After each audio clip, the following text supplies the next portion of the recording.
ये भगवान व्यास देव जी कह रहे अहो वत्स पचतो गरीयान यज्जिभ्यागे वर्तते नाम तुभ्यम। यदि राधा राधा कृष्ण कृष्ण जिभ्या से निकल रहा है, वो चांडाल भी है तो उसका चरणामृत लेके पीना चाहिए। इसलिए हरिराम व्यास जी कहते हैं व्यास मिठाई विप्र की तामे लागे आग, वृंदावन की स्वपच की जूठन खइए मांग। व्यास रसिक तेई बड़े ब्रजते अनत न जाए, वृंदावन की स्वपच लो जूठन मांगे खाएं। ये जाति निरूपण संत के प्रति करना महत अपराध है। और ये जब जाति का अभिमान बना हुआ है तो भगवत दासत्व का अभिमान कैसे आ सकता है? किसी भी मार्ग में हो, आगे चल करके सब लय हो जाता है। ये देहाभिमान के अंतर्गत आता है। देह ही तो जन्मी है जाति में, ये स्वरूपाभिमान थोड़ी है, ये देहाभिमान ही है। इसलिए वैष्णव के सबके एक ही गोत्र है, अच्युत गोत्र। अपने सब रसिकों के एक ही गोत्र है, हरिवंश गोत्र। अगर हम जाति पक्ष में चले जाएंगे तो भगवत पक्ष से हट जाएंगे। तहां जाति कुल नहीं विचार, कौन सुत्तम कौन गंवार, सार भजन हरिवंश को। और यारस मगन मिटे भवत्रास, सुनहु रसिक हरिवंश विलास, श्री हरिवंश गाय। कहीं भी प्रकट हुआ हो किसी भी कुल में, और वो जब आचार्य के शरणागत हो जाता है, आचार्य परंपरा से, तो अभेद हो जाता है। सुने प्रपन्न जेब है, अभद्र सर्व के गए, तिन्हें मिले प्रसन्न हुए, न जाति भेद मानिए न जाति भेद मानिए। उनको देख करके कहना चाहे सुभाग हमारे अहोभाग्य आपके दर्शन हुए, आप पधारिए, आप विराजिए। और जैसे अपने पूज्य जनों का स्वागत किया जाता है, ऐसे मन में भी नहीं आना चाहिए कि ये अमुक जाति का संत है, इसके पैर कैसे छुएं, इसका चरणामृत के। अगर ऐसा तो आपका भजन बाधित हो जाएगा। जाति निरूपण, यही गलती हो गई थी दंडकारण्य के ऋषियों से श्री माता सबरी के प्रति। एक तो स्त्री जाति और दूसरी भीलनी। कैसे हम महाब्रह्म ऋषियों के बीच में बड़े बड़े कीड़ा पड़ गए थे, सरोवर के जल का प्रयोग नहीं कर सकते थे, सब अशांत थे। और भगवान श्री राम ने माता सबरी को सौभाग्य दिया ऐसा जो ब्रह्म ऋषियों को भी नहीं मिला। इसलिए कभी किसी संत के जाति निरूपण न करें। ये बिल्कुल देखो, हम सब प्रभु के अंश हैं। कर्म के अनुसार शरीर में आए, कर्म के अनुसार कुल में जन्मे, लेकिन हमको वो लेके थोड़ी बैठना है। हमको तो अपने प्रीतम के पास जाना है। हम ये कुल कर्म को लेके, जाति धर्म को लेकर के, शरीर को लेकर बैठे रहेंगे तो अगला जन्म निश्चित हो जाएगा। हमें प्रभु के पास जाना है। जो ही ये बात सोचकर आगे बढ़े तो आप केवल प्रभु के हो गए, खत्म खेल। बस सृष्टि चक्र के खेल के लिए है चातुर्वर्णम। भगवत मार्ग में जे ही आरूढ़ हुए तो वो शरीर राग हटा, भगवत अंश हो। जितने ब्रह्मा जी पवित्र हैं उतने तुम्हारा स्वरूप पवित्र है। जो भगवान शंकर का स्वरूप है वही तुम्हारा स्वरूप है। स्वरूप में अंतर नहीं है, अंतर है देह में। स्वरूप तो सबका एक ही है, भगवत स्वरूप है, सब आत्मस्वरूप है। चौथा, वृत्ति निरूपण। किसी महात्मा को देख के कहना है ना हाथ में माला है, हमें खास तो भजनानंदी तो लगते नहीं, पड़े रहते हैं, इधर खाते उधर खाते, भंडारा खाते डोलते हैं। बिल्कुल नहीं। तुम क्या जानो, क्या जानो कौन सी क्या वृत्ति है। एक भजन की ऐसी भी वृत्ति होती है जिसमें माला विक्षेप होता है। भजन में सहायक माला होता है, और एक भजन की ऐसी वृत्ति होती है जिसमें माला विक्षेप होता है।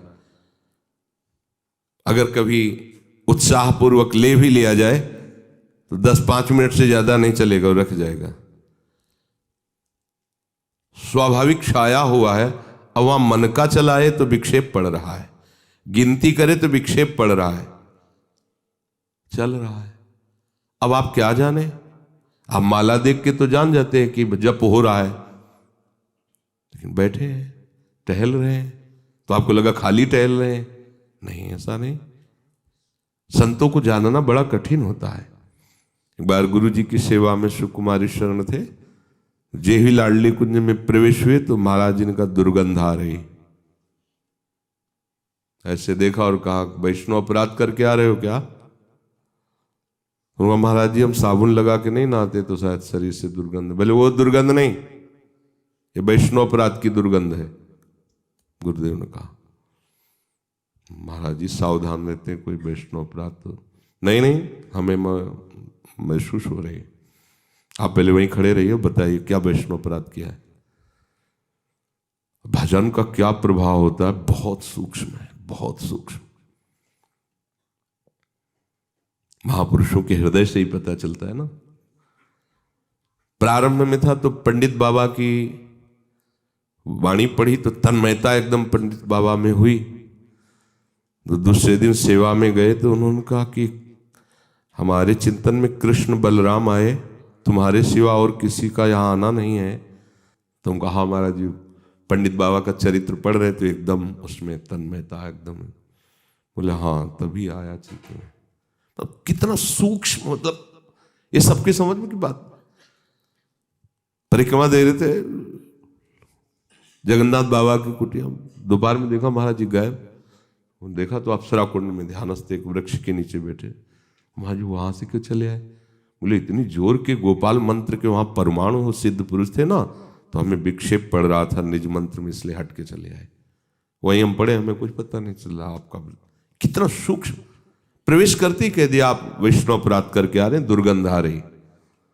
वो हाँ महाराज जी अगर ये वैष्णव अपराध है तो फिर वो एक समोसा बांट रहे थे तो एक संत बार बार समोसा ले और खाते जा रहे थे, फिर लेते जा रहे थे, तो उसने धक्का मारा और दबकाक भगा दिया। तो हमें लगा कि कैसे संत हैं, ये समोसा के लिए बार बार हाथ फैला रहे हैं।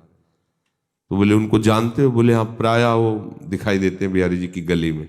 बोले जाओ, महाराज जी ने पैसा दिया 50 रुपये उस समय, अगर जाओ समोसा खरीदो, उनको दो और उनके चरण पकड़ो, उनसे कहो कि आपके प्रति हमारी ऐसी मलिन बुद्धि हो गई थी, आप हमें क्षमा करें, फिर सेवा में आओ।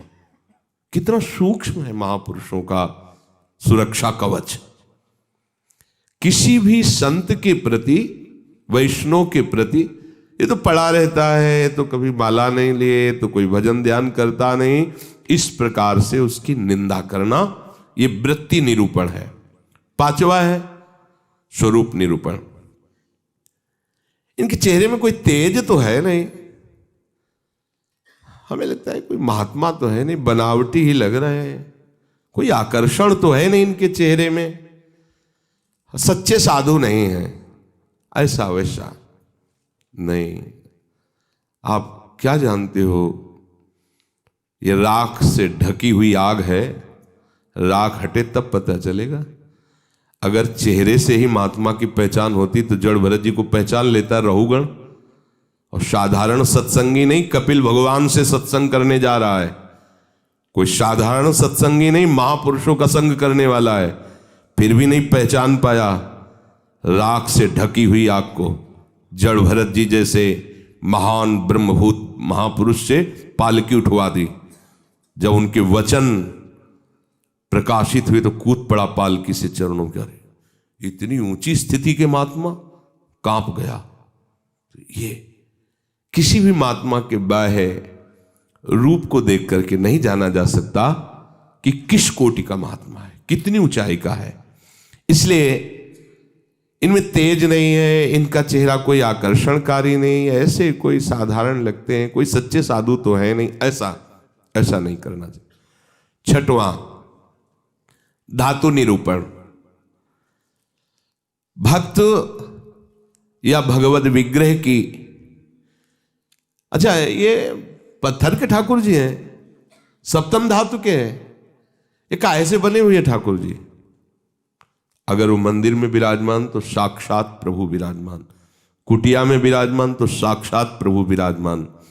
श्री विग्रह में पाषाण, लोहा, तांबा या काष्ठ की भावना ले आना, यह आपके निरंतर भजन में बाधा पहुंचा देगी।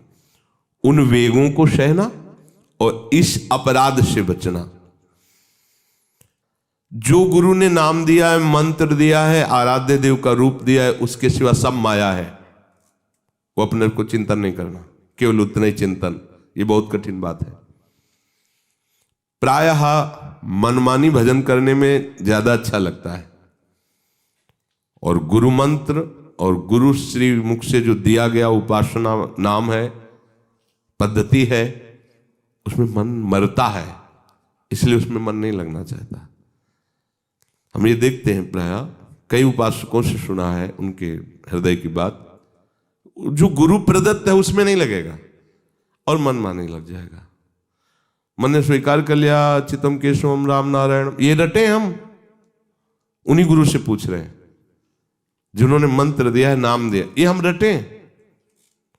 तो ये बुरी बात तो है नहीं, भगवान के नाम जपिए, पर बात नहीं बनेगी। जहां बात बननी है वहां मंत्र मूलम गुरु वाक्यम, जो गुरुदेव ने शब्द दिया है, नाम दिया है, मंत्र दिया है, बस होए अनन्य एक व्रत गाए, वही। चाहे जितना मन चंचल हो, जो ऐसी निष्ठा वाला होता है, देर नहीं लगता शांत होने में। पर जिनका है कि छलांग लगाना अच्छा लगता है, थोड़ी देर ये जपा, थोड़ी देर वो जपा, थोड़ी देर वो जपा। अरे भगवान का तो भजन करना है। अभी वो पद्धति को नहीं समझे, अभी रस मार्ग में बहुत दूरी है, अंतराय है। सभी कार्य करते हुए अपने स्वरूप में स्थित रहना। जैसे अपने लोगों का स्वरूप है सहचरी, तो जगने से लेकर शयन तक आपकी स्मृति में रहना चाहिए, मैं श्री जी की सहचरी हूं। भले अनुभव में नहीं आ रहा, आपको सहचरी बप्पू का अनुभव नहीं हो रहा, पर हम हैं, मान लेना है। जैसे अपने को अनुभव नहीं था हम किस कुल में जन्मे हैं, पर माता पिता किसी ने तो सिखाया होगा कि तुम पंडित हो, ब्राह्मण हो, बैठ गया ना दिमाग में। इन्होंने लिखा है क्या ब्राह्मण कहीं, और बैठ गया पंडित घर के जन्म है हमारा। ऐसे ही गुरु ने तुम्हें नया जन्म दिया है। न स्त्री हो, न पुरुष हो, न ब्राह्मण हो, न क्षत्रिय हो, न वैश्य हो, न शूद्र हो, न गृहस्थ हो, न विरक्त हो। क्या हो? श्री जी की प्रिय सखी हो तुम। स्वीकार करो। जैसे माँ ने सिखाया था कि ये तुम्हारे पिता हैं और पिता ब्राह्मण कुल के, तो तुम भी ब्राह्मण कुल के हुए। समझ गए? तुम पंडित की संतान हो तो पंडित ही हुए। ऐसे ही तुम हमारे प्रिया प्रीतम के अंश हो। गुरुदेव ने समझाया तुम प्रिया प्रीतम की प्रिय सखी हो। बस ये दिमाग में तुम लाओ पहले, इसी से स्वरूप जागृत होगा। जो उपासना पद्धति मिली पहले दिमाग में ले आओ। न स्त्री हो, न पुरुष हो, न गृहस्थ हो, न विरक्त हो, न ब्राह्मण हो, न क्षत्रिय हो, न वैश्य हो, न शूद्र हो। तुम क्या हो? तुम प्रियालाल के निज जन हो। तुम प्रियालाल की सहचरी हो, प्रियालाल की प्रिय सखी हो। ये सुबह से शयन तक आपके दिमाग में आ जाए। जैसे हम रटते नहीं हैं, पर कभी भी पूछ लिया जाए तो हम अपनी बात बता देंगे। ये शरीर कहाँ जन्मा है, क्या है, कभी याद नहीं करना है, लेकिन वो है ना। ऐसे ही सहचरी बप्पू का है। हमने दर्शन नहीं किए सहचरी स्वरूप के, पर हमारे गुरुदेव कह रहे हैं कि आप सहचरी बप्पू हो, आपका स्वरूप सहचरी है, तो हम पहले स्वीकार करते हैं। उठते बैठते चलते फिरते आपके दिमाग में बात बैठ जाए कि मैं श्री जी की प्रिय सखी हूं। युगल सरकार हमारे प्रीतम हैं, और पीछे की जो बातें की गई वो हमारे जीवन में ना हो, तो भगवान जो कह रहे हैं आशीत मत परहा, मेरे परायण होकर बैठ जा, अर्थात आप निहाल हो जाओगे। भगवद आश्रित भगवत परायण वर्तमान में ही आनंदित होता, भविष्य की बात नहीं होती। वर्तमान में जाने मोरी छाती, उसका हृदय जो शीतलता और आनंद से भर जाता है, फिर वो कृतकृत्यता का अनुभव करता है। इसलिए सत्संग का श्रवण करो, फिर मनन करो और उसको जीवन में धारण करो। जो कहा गया नहीं करना उसको छोड़िए, जो कहा गया स्वीकार कीजिए उसको स्वीकार कीजिए। यही विवेक है, असत का त्याग और सत को स्वीकार करना। जिस सत को स्वीकार किया उसी में अनुराग कर लेना, यही उपासना का आंतरिक